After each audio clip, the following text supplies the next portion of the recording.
Breaking news RJ Shekhar భాషపై Narsingi police స్టేషన్లో మరో కేసు నమోదైంది. టాలీవుడ్ మహిళా కొరియోగ్రాఫర్ ఒకరు శేఖర్ భాషపై పోలీసులకు ఫిర్యాదు చేశారు. జానీ మాస్టర్తో తాను మాట్లాడిన కాల్ రికార్డింగ్స్ ను శేఖర్ భాష లీక్ చేసి తనపై అసత్య ప్రచారం చేస్తున్నాడని ఆ మహిళా కొరియోగ్రాఫర్ ఆవేదన వ్యక్తం చేసింది. తనను కించపరిచి తన పరువుకు భంగం కలిగించేందుకే కాల్ రికార్డింగ్స్ ను లీక్ చేశాడని ఆరోపించింది. జానీ మాస్టర్ ఆయన భార్యతో శేఖర్ భాష కుమ్మక్కై తనకు వ్యతిరేకంగా ప్రచారం చేస్తున్నారని ఫిర్యాదులో పేర్కొంది. జానీ మాస్టర్ ఆయన భార్య తన కాల్ రికార్డింగ్స్ ను శేఖర్ భాషకిచ్చారని బాధితురాలు చెబుతోంది. జానీ మాస్టర్ పై నమోదైన కేసులో విచారణను శేఖర్ భాష తప్పుదోవ పట్టించేందుకు ప్రయత్నిస్తున్నాడని ఆరోపించింది. కొరియోగ్రాఫర్ ఫిర్యాదుతో శేఖర్ భాషపై బిఎన్ఎస్ యాక్ట్ సెక్షన్లు 79, 67, ఐటీ యాక్ట్ కింద 72 కింద కేసులు నమోదు చేశారు.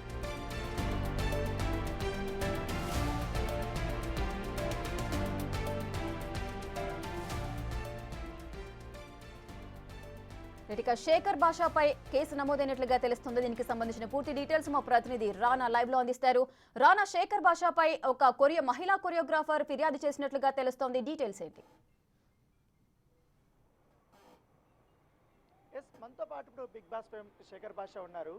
తనపైన ఇవాళ కేసు నమోదైంది కాబట్టి సృష్టి వర్మ అలాగే గతంలో ఏదైతే మరొక మహిళ కూడా ఫిర్యాదు చేసిన నేపథ్యంలో ఆయన ఏం చెప్తాడు? ముఖ్యంగా 2 రోజుల నుంచి కూడా చూస్తున్నాం, ఆయన ఒక ఆడియో కూడా ఒక రిలీజ్ అయింది కాబట్టి దానిపైన కూడా ఆయన ఎలా స్పందిస్తాడని కూడా ఒకసారి అడుగుదాం. శేఖర్ భాష గారు, జానీ మాస్టర్ విషయంలో ఆమె ఫైట్ చేసింది, ఆ కేసులో పోక్సో కూడా నమోదైంది. ఇప్పుడు ఆ బాధిత మహిళ పైన మీరు చేసినటువంటి వ్యాఖ్యలు ఆమెకు అభ్యంతరకరం అనేసి కూడా కేసు పెట్టింది. దాంట్లోనే ఇప్పుడు ఐటీ యాక్ట్ కూడా పెట్టారు. ఏంటి, ఎట్లా చూస్తారు ఈ కేసుని మీరు? ఇప్పుడు మేము కొడతామో మీరు కొట్టించుకోండి, మీరు దయచేసి క్వశ్చన్లు అడగండి అంటే ఎలా ఉంటుంది? ఇప్పుడు ఆ అమ్మాయి వచ్చి ఇప్పుడు బయటకు వచ్చి ఇంటర్వ్యూ ఇవ్వకపోతే, నేను అది ఇది అని చెప్పకపోతే మనం అడగాల్సిన పనే లేదు. ఏ రోజు కూడా ఆవిడ కేసు పెట్టి చాలా రోజులైంది. జానీ మాస్టర్ జైలుకి వెళ్ళి 2 నెలలు 3 నెలలు అయిపోయింది కదా. ఏ రోజైనా నేను ఆవిడ గురించి ఆవిడ పేరు ఒక్కరోజు కూడా తీలా. కానీ ఆవిడ బయటకు వచ్చి ఒక మీడియా ఛానల్లో ఇంటర్వ్యూకి వచ్చి నేనే సృష్టి వర్మ, నాకేం ప్రాబ్లం లేదు, మీరు చేయండి. ఆవిడే ఒక ఇంటర్వ్యూ ఇచ్చినప్పుడు ఆ ఇంటర్వ్యూ కింద కామెంట్స్ వస్తాయి. కామెంట్లు టైప్ చేస్తారు. నేను నోట్తో అడిగాను. నేను అడిగితే అబ్జెక్షన్. నేను ఏమైనా బూతులు తిట్టానా? నేను అడిగింది ఏంటంటే, డి జోడీ షోలో 18 to 24 అని ఉన్నప్పుడు నువ్వు దానికి వెళ్ళినప్పుడు మరి నువ్వు అడల్టే కదా, నువ్వు ఇప్పుడు బయటకు వచ్చి అంటే ఆ షోలోనే కదా నీకు మాస్టర్ పరిచయం, మరి అప్పుడు నువ్వు పోక్సో ఎలా పెడతావు? అంటే నువ్వు తప్పుడు సర్టిఫికెట్లు ఏమైనా పెట్టి లోపలికి వెళ్ళావా? ఇది నేను అడిగిన క్వశ్చన్. సమాధానం అంటే ఆమెకు సంబంధించినటువంటి ఆడియోలు రిలీజ్ చేశారు, కావాలని యూట్యూబ్ ఛానల్కి రిలీజ్ చేస్తారనేసి ఆమె చెప్తుంది. నా ప్రతిష్టను దిగజార్చే విధంగా మాట్లాడుతున్నారు. అదే ఇంటర్వ్యూలో ఆ ఇంటర్వ్యూ చేసే అమ్మాయి అడుగుతుంది, కొన్నాళ్ళ క్రితం మీ గురించి ఒక ఆడియో వచ్చింది, అది దాంట్లో జానీ మాస్టరు సంబంధించి మీరు ఒక ఆఫీస్ బాయ్తో మాట్లాడే ఆడియోలో సంబంధించిన ప్రశ్న ఇది ఏంటంటే, అది నేను కోర్టులో చెప్పుకుంటాను. అంటే ఏంటి, నేను నిన్న రిలీజ్ చేయలేదు ఆడియో, ఎప్పటి నుంచో ఉంది. అది నిన్న ప్లే చేసి అడిగాం. ఎందుకంటే ఆవిడ నేను శుద్ధపోసని, నాకు అసలు జానీ మాస్టర్ నన్ను ఫస్ట్ నుంచి వేధిస్తూనే ఉన్నాడు అని చెప్తున్నప్పుడు, మరి ఇదేంటమ్మా, ఇది ప్రేమ కదా. జానీ మాస్టరు నాకు రింగులు ఇచ్చాడు, ఉంగరాలు ఇచ్చాడు, అవి ఇచ్చాడు, నేను ఆయనకి సరే ఆయన ఇచ్చాడు అనుకున్నాను, నువ్వు కూడా ఆయనకి ఇచ్చావు కదా, ప్రేమ లేకపోతే ఇవ్వవు. సరే పోని, జానీ మాస్టర్ నేను ప్రేమించుకున్నాము, పెళ్లి చేసుకుందాం అనుకున్న విషయం అక్కడికి తెలిసిపోయింది, ఇలాంటి మాటలన్నీ ఉన్నాయి కదా. సో ఇవన్నీ ప్రేమ కనబడుతోంది, పెళ్లి చేసుకుందాం అనే ఇది కనబడుతోంది. ఇది పెట్టుకొని నువ్వు ఆయన్ని రేపని ఎలా అంటావు అనేది నేను క్వశ్చన్ చేశాను. ఇప్పుడు ఆయన జైలుకి వెళ్ళాడు, మళ్ళీ రిలీజ్ అయ్యాడు, ఎవరి పని వాళ్ళు చేసుకుంటూ పోతున్నారు. ఈ సమయంలో కావాలనే సృష్టి వర్మ పైన జానీ మాస్టర్ వాళ్ళ వైపుతో మీరు పొల్యూడ్ అయిపోయి ఆయన కూడా కొన్ని మీకు ఆడియోలు వీడియోలు ఇచ్చి ఆమె పైన ఒక పద్ధతి ప్రకారం దుష్ప్రచారం చేయాలనేది చేస్తున్నారనేది కూడా ఆమె ఆరోపణ. క్రైమ్ రిపోర్టర్ అనిపించారు భయ్య మీరు. బట్ విషయం ఏంటంటే, ఎవరి పని వాళ్ళు చేసుకుంటున్నారు, అంతా అయిపోయింది. ఎవరు బయటకు వచ్చారు ఫస్ట్, నేనా ఆవిడ? ఒకవేళ వాళ్ళు పని చేయొచ్చుంటే, ఆవిడ బయటకు వచ్చింది కాబట్టి నన్ను అడిగారు వచ్చి మీడియా. నన్ను అడిగినప్పుడు నాకు వచ్చిన కామెంట్ నేను చేసిన కామెంటే. నేను కొత్తగా ఏమీ ప్రవేశపెట్టింది ఏం లేదు. ఆవిడ చెప్పే కదా, మళ్ళీ ఎప్పుడో ఉన్న దాని గురించి ఇంటర్వ్యూర్ అడిగితే దానికి ఆవిడ ఏదో సమాధానం చెప్పింది. ఆ ఎప్పుడో ఉన్నది అనేది ఇంటర్వ్యూర్ చెప్పినప్పుడు నేను కొత్తగా ఇవాళ తీసుకురావడం ఏంటి? కాబట్టి జానీ మాస్టర్ వాళ్ళ వైఫ్ కానీ కుట్రవండం అనేది అబద్ధం. అంటే వ్యక్తిగతంగా సృష్టి వర్మ పైన మీకు ఎటువంటి దురుద్దేశం లేదంటారు, అంతేనా? ఆవిడ మీద నాకు ఏ ఉద్దేశం లేదు. నాకు ఆవిడ ఉద్దేశం బయటికి చెప్పడమే అసలు ఉద్దేశం. ఆవిడ ఉద్దేశం ఏంటి? జానీ మాస్టర్ని సర్వనాశనం చేయాలి. ఆయనకి అవార్డు పోయింది, ఆయన జైలుకు పోయాడు, ఆయన ప్రెసిడెంట్షిప్ పోయింది, బతుకు దేవుడా అని ఎక్కడో చిన్న కొరియోగ్రాఫర్ చేసుకుంటే అక్కడ కూడా ఆయన్ని ప్రశాంతంగా ఉండనివ్వకుండా ఒక ఇంటర్వ్యూకి వచ్చి ఆయన్ని వాళ్ళ ఆవిడని నానా తిట్లు తిట్టింది. సిగ్గు లేదా నీకు అని అడిగింది వాళ్ళ ఆవిడని. ఆవిడ మొదలుపెట్టింది, ఆవిడే మొదలుపెట్టింది. ఆవిడ మొదలుపెట్టినప్పుడు జానీ మాస్టర్ అభిమానులు బోల్డ్ మంది కామెంట్లు పెట్టారు. జానీ మాస్టర్కి సంబంధించి న్యాయం ఉందనుకున్న బోల్డ్ అని యూట్యూబ్ ఛానల్స్ వీడియోలు చేసాయి. అలాగే శేఖర్ భాష కూడా ఒకటి. కాకపోతే పాయింట్ టు పాయింట్ తీసి కరెక్ట్గా అడిగాను. నేను ఒక్క బూత్ మాట్లాడలేదు ఆవిడ గురించి. ఓకే, 18-24 ఏమైంది, సిడక్షన్ అని స్ప్రీమని వాడింది ఏమైంది అంటే ఆవిడ నేను అటువంటి చిన్నపిల్ల 18-24 అన్నారు కానీ నేను ఎప్పుడు కూడా అటువంటి డ్యాన్సులు చేయలేదు అదంటే మరి ఇదేంటి చూపించి. ఇది పబ్లిక్ డొమైన్లో డీ షోలో ఉన్న మెటీరియల్, అది నేనేమి దాక్కుని తీయలేదే, అందరికీ తెలిసి మీరు తీస్తే వస్తాయి. సో ఇప్పుడు coming to Mastan Sai case సంబంధించిన విషయంలో మస్తాన్ సాయి లావణ్య టు మస్తాన్ సాయి వీళ్ళిద్దరం గొడవలు శేఖర్ భాష ఎందుకు ఇన్వాల్వ్ అయ్యాడు, ఎందుకు శేఖర్ భాష పేరు వచ్చింది, శేఖర్ భాష మస్తాన్ సాయితో మాట్లాడాల్సినటువంటి అవసరం ఎందుకు వచ్చింది? మస్తాన్ సాయి మీతో ఎలా మాట్లాడాడు, నాతో కూడా అలాగే కాల్ చేసి మాట్లాడాడు. దాంట్లో పెద్ద వెంతేం లేదు. సో మీతో మాట్లాడిన దానికి ఎవరు క్వశ్చన్లు అడగరు, ఎందుకంటే మీరు జర్నలిస్ట్ కాబట్టి మీరే అడగాలి, నేను చెప్పాలి. మీకు తెలుసు మస్తాన్ సాయి జర్నలిస్టులకు కూడా ఫోన్ చేస్తాడు, అవునా కదా? ఎస్. సో అలా నాకు కూడా ఫోన్ చేసినప్పుడు నాకు ఇన్ఫర్మేషన్ ఇచ్చాడు. ఇన్ఫర్మేషన్ నేను తీసుకున్నాను. అది జరిగినప్పుడు నాకు చెప్పుంటే అప్పుడు నేను పోలీసు వాళ్ళకి చెప్పుండేవాడినేమో. అది జరిగింది లేదు, చచ్చింది లేదు, ఆ కాన్వర్జేషన్ ఇప్పుడు ఇదవుతుంది. బట్ చాలా క్లియర్ కట్గా దాంట్లో నేను ఒకవేళ అలాంటి పార్టీ చేసుకుంటే చెప్పు, దొంగని పట్టిద్దాం అన్నాను తప్ప వెళ్ళి పెట్టాను. వాడే నేను వెళ్ళి అత్యుత్సాహంలో ఒకవేళ ఏమీ లేకపోయినా నేను పెట్టేస్తాను అంటే నేను టెస్ట్ చేస్తే పాజిటివ్ రావాలి అప్పుడే ఇదవుతుందంటే అవును భయ్య, వాళ్ళు ఎప్పుడు టెస్ట్ చేసినా పాజిటివ్ వస్తుంది, వాళ్ళు ఇప్పుడు అదే పనిలో ఉంటారని చెప్పాడు. గతంలో రాజతరుణ్ లావణ్య కేసులో అప్పుడు నేను ఏ రోజు కూడా శేఖర్ భాష మీద నేను ఒక్క మాట అనలేదు. ఆయన సడన్గా ఫ్రేమ్లోకి వచ్చాడు, నా మీద దుష్ప్రచారం చేయడం చేస్తాడు. దాంతోపాటు నేను డిఫెండ్ చేయడానికి ప్రయత్నించినప్పుడు ఆ కేసు అంతా గందరగోళం అయిపోయింది. ఇప్పుడు మళ్ళీ మస్తాన్ సాయికి సంబంధించిన అంశంలో కూడా శేఖర్ భాష వస్తున్నాడు. ఎప్పుడైతే వస్తున్నాడు కాదు, తీసుకొచ్చింది నువ్వే. ఎఫ్ఐఆర్ కాపీలో ఆవిడ తప్పించుకోవడానికి మస్తాన్ సాయి నేను కలిసి కుమ్మక్కయ్యి చేసామన్నప్పుడు ఏం చేస్తారు మీడియా వాళ్ళందరూ? మీరు ఎందుకు వచ్చారు? ఆవిడ కంప్లైంట్లో నా పేరు పెట్టిన దానికనే కదా వచ్చారు.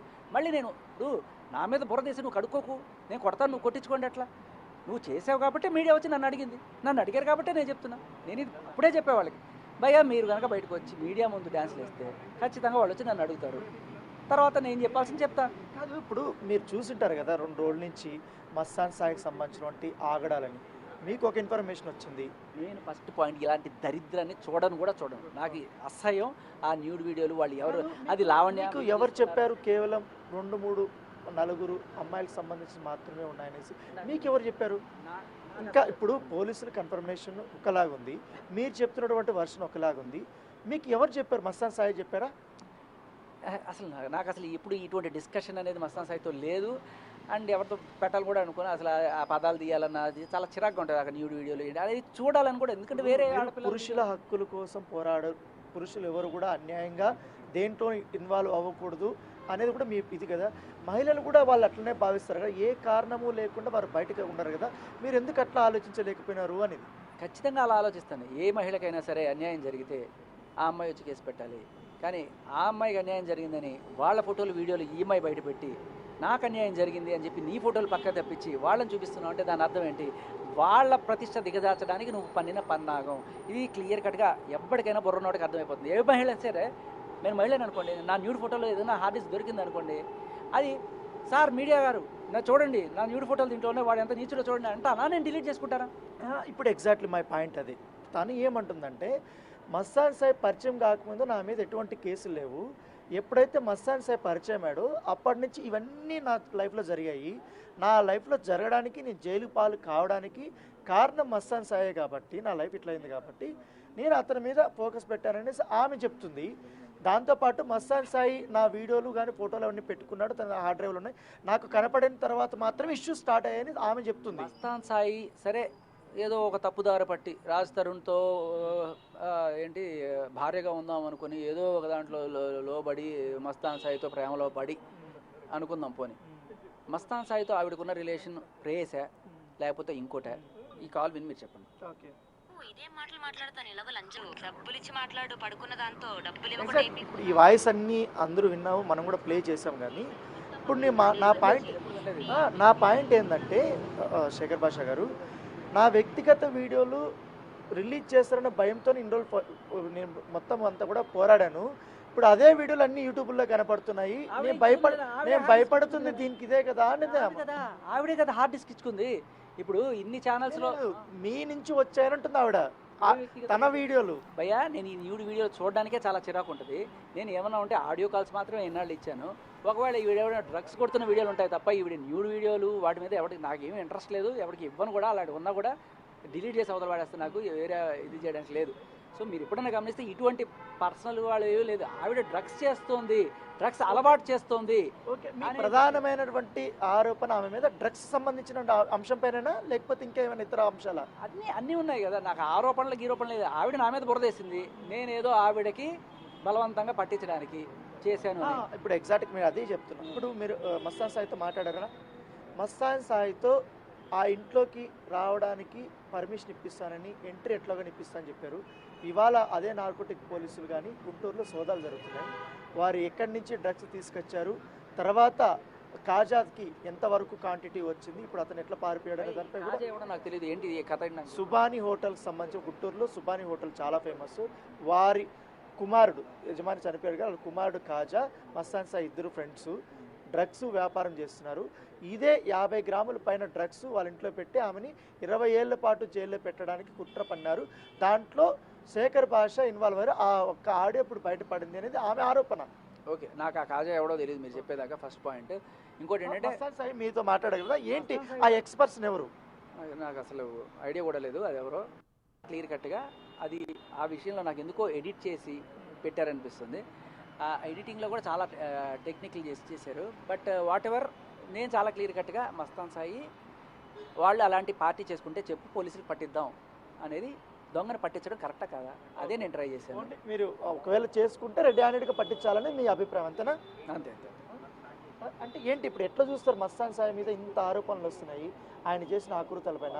ఆయన వాళ్ళకి తెలిసిన వాళ్ళతో చేశాడా, వేరే వాళ్ళతో చేశాడా, కానీ అన్ని వందల వీడియోలు పెట్టుకోవడం అనేది మీరు ఎట్లా చూస్తారు?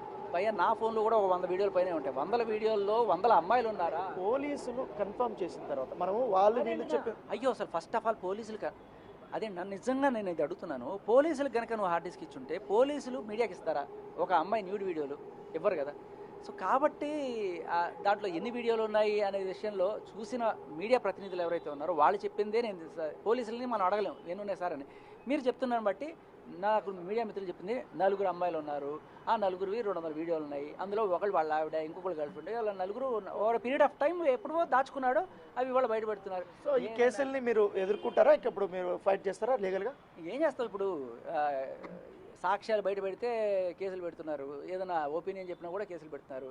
ఇదే కదా మన భారతదేశం రాజ్యాంగం మనకి ఇచ్చిన వాక్ స్వాతంత్రం, పత్రికా స్వాతంత్రం. సో బేసికలీ నేను బయట పెడితే ఇది ఇక్కడ బయట పెట్టాను అనుకోండి, ఇది వేసిన మీకు తప్పలేదు, చెప్పిన నాకే తప్పు. ఎందుకంటే మీడియాకి వెళ్ళేసి మీకు తెలుసు, ఒకవేళ వేయకూడదంటే వేయకూడదు. మీరు వేసిన తర్వాత మీ మీద ఉండదు, నా మీద ఉంటుంది, అదే కేసు. సో ఇది శేఖర్ భాష చెప్తున్నారు. రెగ్యులర్గా లావణ్య డ్రగ్స్ పార్టీలు చేసుకుంటుందనే ఉద్దేశంతో ఆమె ఇంకొకసారి చేసుకుంటే రెడ్ హ్యాండెడ్గా పట్టించాలనే ఉద్దేశంతోనే నేను ఆ ఆడియో మాట్లాడాను. దాంతోపాటు ఎవరైతే ఇప్పుడు సృష్టి వర్మ ఉందో, సృష్టి వర్మని బయటకు వచ్చి ఇట్లో పూర్తిగా జానీ మాస్టర్ పైన ఆరోపణలు చేసింది కాబట్టి వాటికి నేను సమాధానాలు చెప్పాను, కానీ వ్యక్తిగతంగా నేను ఆమెను టార్గెట్ చేయలేదని కూడా శేఖర్ భాష